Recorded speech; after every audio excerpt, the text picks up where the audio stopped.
റബീഉൽ അവ്വൽ മാസത്തിൽ ഓതുന്ന ഖുതുബയല്ലേ, സമസ്തക്കാരെ പള്ളിയിൽ ഓതുന്ന ഖുതുബയാ. ഈ ഖുതുബയിൽ എന്താ പറയുന്നതെന്നറിയുമോ? രണ്ടാമത്തെ ഖുതുബയിൽ അതാ വിശദീകരിക്കുകയാണ്. മരിക്കുന്നതിന്റെ തലേ ദിവസം അതാ റസൂലുള്ളാഹി സ്വല്ലല്ലാഹു അലൈഹി വസല്ലം വആദന റസൂലുള്ളാഹി സ്വല്ലല്ലാഹു അലൈഹി വസല്ലം ബിൽ ഫിറാഖി. ഞാൻ എവിടുന്നും കട്ടെടുത്ത് വായിക്കുകയല്ല. പാവപ്പെട്ട മുസ്ലിങ്ങളെ, സഹോദരങ്ങളെ, ഒന്ന് ചിന്തിക്കാനാ ഞാനിത് വായിക്കുന്നത്. പള്ളിയിൽ ഉസ്താദ് ഓതുന്ന നബാത്തിയ ഖുതുബയിൽ പോലും റസൂലുള്ളാന്റെ ജന്മദിനത്തെ പറ്റി ഒരു പരാമർശവുമില്ല. മറിച്ച് നമ്മുടെ നേതാവില്ലേ, നമ്മുടെ കരളിന്റെ കഷ്ണമായ നേതാവില്ലേ, ആ നേതാവിന്റെ വഫാത്തിനെ കുറിച്ചാ പറയുന്നത്. എന്താണ് പറയുന്നത്? വആദന റസൂലുള്ളാഹ് സ്വഹാബത്തിനോട് അനുവാദം ചോദിക്കുകയാ, എല്ലാവരോടും വിട പറഞ്ഞുകൊണ്ടിരിക്കുകയാ. ഫനാദതുഹു താഹിറത്തുൽ ബതൂൽ. റസൂലുള്ളാഹിന്റെ പ്രിയപ്പെട്ട മകളില്ലേ, ഏതു മകളാത്? ഫാത്തിമത്തു കിത്അത്തു കബ്ദി, എന്റെ കരളിന്റെ കഷ്ടമായ ഫാത്തിമ എന്ന് പറഞ്ഞ മകളെ അല്ലാഹുവിന്റെ റസൂൽ വിളിക്കുകയാ. വൽ ഖലികത്തു സകൂൽ, അങ്ങ് വിളിച്ചപ്പോ ആ മോള് പറയുന്നു, വാ കർബാ ലികർബിക യാ അബാ. വാപ്പാ, എന്തൊരു വേദനയാ നിങ്ങൾ സഹിക്കുന്നത്, വല്ലാത്ത വേദനയാണല്ലോ വാപ്പാ, കാണാൻ ഞങ്ങൾക്ക് കഴിയുന്നില്ല എന്ന് ഫാത്തിമ ബീവി റളിയല്ലാഹു അൻഹ പറയുന്നു. ഉടനെ തന്നെ അതാ ഫഅജാബഹ സല്ലല്ലാഹു അലൈഹി വസല്ലം അതങ്ങ് പറഞ്ഞപ്പോ ഫഖദ് വൽമഹാ, പൊന്നാര മോളെ അങ്ങ് ശരീരത്തിലേക്ക് ചേർത്ത് പിടിച്ചങ്ങ് കെട്ടിപ്പിടിച്ചു. എന്നിട്ട് മോളോടൊരു സ്വകാര്യം പറയുന്നു. ആ സ്വകാര്യം കേട്ടപ്പോ മോളതാ കരയുകയാ. വീണ്ടും കരയുന്നത് കണ്ടപ്പോ മോളെ വീണ്ടും ശരീരത്തിലേക്ക് കൂട്ടിപ്പിടിക്കുന്നു. എന്നിട്ട് വീണ്ടും സ്വകാര്യം പറയുന്നു. അതങ്ങ് കേട്ടപ്പോ മോള് ചിരിക്കുകയാ. ഇതങ്ങ് കണ്ടപ്പോ ആയിഷാ ബീവി ചോദിച്ചു പോയി, മോളെ നീ എന്തിനാ കരഞ്ഞത്, മോളെ നീ എന്തിനാ ചിരിച്ചത്? ഉടനെ തന്നെ അതാ ഫാത്തിമ റളിയല്ലാഹു അൻഹ പറഞ്ഞു കൊടുക്കുന്നു, എന്റെ വാപ്പ ആദ്യം എന്നോട് പറഞ്ഞത്, ഞാനിതാ മരിക്കാൻ പോകുന്നു ഫാത്തിമ എന്നങ്ങ് പറഞ്ഞപ്പോ എന്റെ മനസ്സിലത് സഹിക്കാൻ കഴിഞ്ഞില്ല. എന്റെ കണ്ണുകളിൽ നിന്ന് കണ്ണീര് വന്നുപോയി. എന്റെ മനസ്സിന് പിടിച്ചു നിൽക്കാൻ കഴിഞ്ഞില്ല. എന്നോട് കരഞ്ഞുപോയി. രണ്ടാമത് ചോദിച്ചു, മോളെ ഫാത്തിമ നീ എന്തിനാ ചിരിച്ചത്? എന്റെ വാപ്പ എന്നോട് പറഞ്ഞു, എന്റെ പ്രിയപ്പെട്ട മോളെ, ഞാൻ മരിച്ചാൽ എന്നിലേക്ക് ആദ്യമായി കടന്നു വരുന്നത് നീയാണ് മോളെ. അതങ്ങ് പറഞ്ഞപ്പോ എനിക്കങ്ങ് ചിരി വന്നു, എനിക്കങ്ങ് സന്തോഷം വന്നു. സഹോദരങ്ങളെ, റസൂലുള്ളാഹി ആയിഷാ ബീവിയുടെ മടിയിൽ ഇങ്ങനെ തലവെച്ച് കിടക്കുന്നു. ശ്രദ്ധിക്കണം. وقد آمنه من الخوف من لا تأخذه سنة ولا نوم وقال الحسن وحسين باقيين واجدا. ഹസൻ ഹുസൈൻ റളിയല്ലാഹു അൻഹുമാ പേരക്കുട്ടികളാണ്.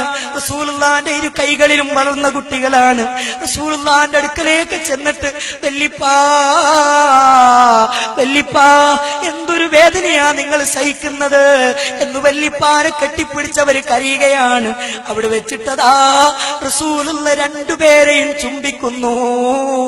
എന്നിട്ട് അവരങ്ങ് പിരിഞ്ഞു പോയപ്പോ ആയിഷാ ബീവിയുടെ മടിയിൽ തലവെച്ചിട്ടതാ അല്ലാഹുവിന്റെ റസൂല് ചുണ്ടികൾ ഇങ്ങനെ ചലിപ്പിക്കുന്നുണ്ട്. കിടന്ന കട്ടിലിന്റെ അടിയിൽ നിന്നൊരു തുണിയിൽ വെള്ളം മുക്കിയിട്ടതാ നെറ്റിത്തടം ഇങ്ങനെ തടവുന്നുണ്ട്. റസൂലുള്ളാഹിന്റെ ചുണ്ടിങ്ങനെ ചലിക്കുന്നുണ്ട്.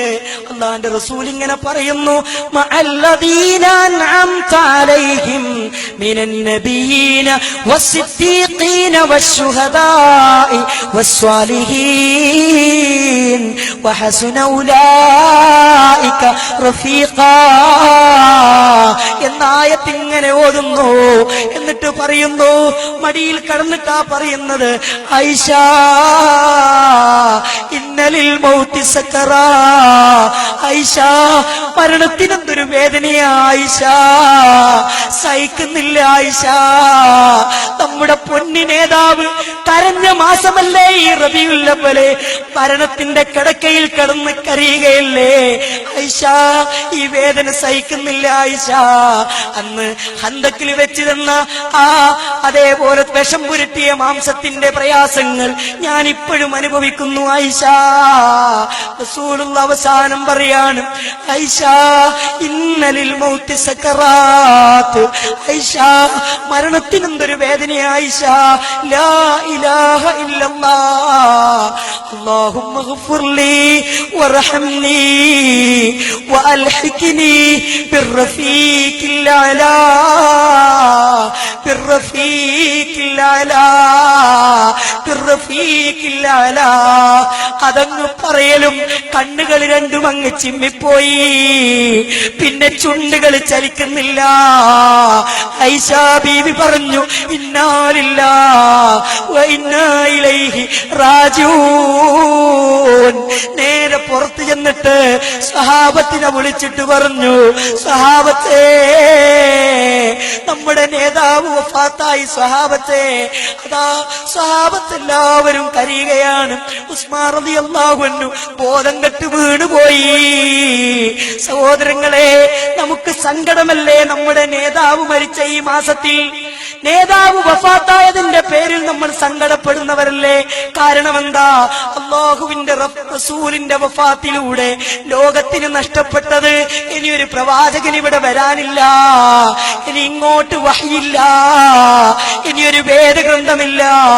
അതുകൊണ്ട് തന്നെ മുസ്ലിങ്ങളെ സംബന്ധിച്ചിടത്തോളം റസൂലുള്ളാന്റെ ജനനത്തെക്കാളും നമുക്ക് പ്രാധാന്യം അല്ലാഹുവിന്റെ റസൂലിന്റെ വഫാത്താണ്, റസൂലിന്റെ മരണമാണ്. കാരണം എന്താ? റസൂലുള്ളാഹി സ്വല്ലല്ലാഹു അലൈഹി വസല്ലമ ജനിക്കുമ്പോ റസൂലായിട്ടല്ല ജനിച്ചത്. രണ്ടാമത് നമ്മൾ മനസ്സിലാക്കണം, റസൂലുള്ള ജനിച്ചപ്പോ സന്തോഷിക്കാൻ കുടുംബങ്ങൾ മാത്രമേ ഉള്ളൂ. പക്ഷേ റസൂലുള്ള വഫാത്തായപ്പോ ഇവിടെ സങ്കടപ്പെടാൻ അവിടെ കുടുംബക്കാര് മാത്രമല്ല, കോടാനി കോടാനി കോടാനി വരുന്ന മുസ്ലിങ്ങളാ ഇവിടെ സങ്കടപ്പെടുന്നത്. നേതാവും വഫാത്തായതിലാണോ നമുക്ക് പ്രാധാന്യം? റസൂൽ ജനിച്ച ജന്മദിനത്തിലാണോ നമുക്ക് പ്രാധാന്യം? ഗൗരവത്തിൽ പഠിക്കണേ മുസ്ലിങ്ങളെ. ഇനി മാത്രമല്ല സഹോദരങ്ങളെ, ഇനി ഒരുപാട് കാര്യങ്ങൾ പറയാനുണ്ട്. ഈ റസൂലുള്ളാന്റെ വഫാത്താണ് പലരും ആഘോഷിച്ചു കൊണ്ടിരിക്കുന്നത്. റസൂലുള്ള ജനിച്ച ദിവസം തിങ്കളാഴ്ച ദിവസമാണ്. ആ ദിവസത്തിന് റസൂലുള്ള പ്രത്യേകത പറഞ്ഞു, ഞാൻ ജനിച്ച ദിവസം തിങ്കളാഴ്ചയാണ്, അന്ന് നിങ്ങൾ നോമ്പെടുക്കണേ എന്ന് മുസ്ലിം ഉമ്മത്തിനെ പഠിപ്പിച്ചു. എന്നിട്ടതാ ജന്മദിനം ആഘോഷിക്കുന്നവർ പള്ള നിറയെ ഭക്ഷണം കഴിച്ച് ഏമ്പക്കം വിട്ട് കീശയിലേക്ക് പണം വാരി പോകുന്നൊരു ദുരവസ്ഥ. പാവപ്പെട്ട മുസ്ലിമേ, എന്താണിത് മാറ്റം വരിക? എന്താണെന്ന് ചിന്തിക്കുക. എന്നാണ് ആഖിറത്തിലേക്ക് മടങ്ങേണ്ടവനല്ലേ എന്ന ബോധം നമുക്കുണ്ടാവുക. വളരെ ഗൗരവത്തിൽ